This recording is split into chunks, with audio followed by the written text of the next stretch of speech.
মিষ্টি ঝাল পিঠা খেতে হলে চলে যান শ্বশুরবাড়ি। শ্বশুরবাড়ি মধুর হাঁড়ি।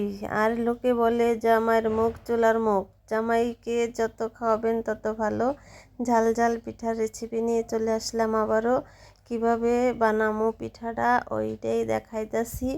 এ জায়গায় নিছি বেশ কিছু পেঁয়াজ, দারচিনি, তেজপাতা, এলাচ দিয়ে আমি পেঁয়াজটা একটু লাল লাল কালার করে নিলাম।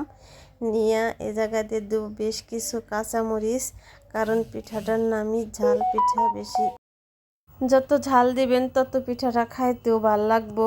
আর এই পিঠাটা ঝাল ঝাল করে বানাইলে খাইতে কিন্তু অনেক ভাল লাগে।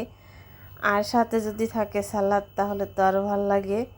এভাবে মশলাটা আমি পেঁয়াজ, কাঁচামরিচ সব কিছু কষে মশলাটা দিয়ে দিলাম একটু মরিচের গুঁড়া, হলুদের গুঁড়া দিয়ে আমি দিয়ে দিব এখন মাংসটা আমি সিদ্ধ করে হাত দিয়ে ভালো করে ছাড়িয়ে রাখছি। এই মাংসটা সিদ্ধ করে হাত দিয়ে ছাড়িয়ে নিয়ে জড়াটা ছাড়িয়ে দিতে হয়।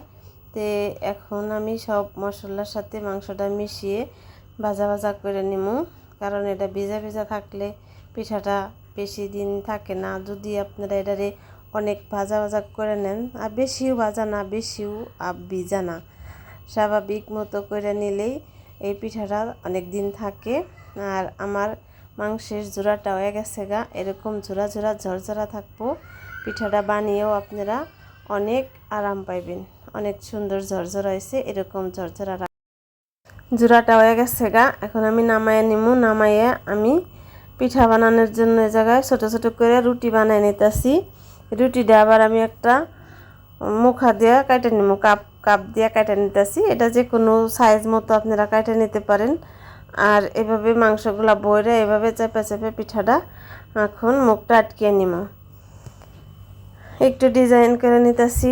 আর আপনারা ডিজাইন করলেও করতে পারেন, না করলে নাই। আমি একটু হালকা ডিজাইন করলাম, দেখতে ভালো লাগে।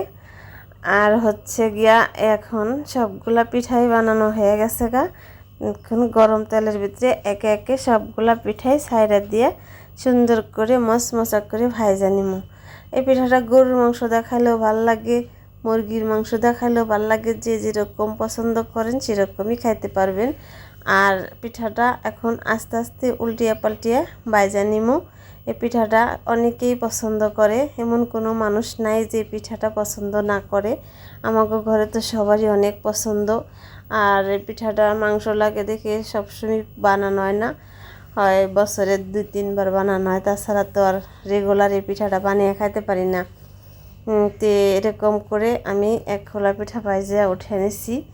আর সবগুলা পিঠাই এভাবে ভাইজা নিমু। এই পিঠাটা দিয়ে শশা কামড় দিয়ে খাইলে যা ভাল লাগে, সাথে যদি থাকে আর একটু পেঁয়াজ কাঁচামরিচ, তাহলে তো আরোই ভালো লাগে। ভালো থাকবেন সবাই, আল্লাহ হাফেজ।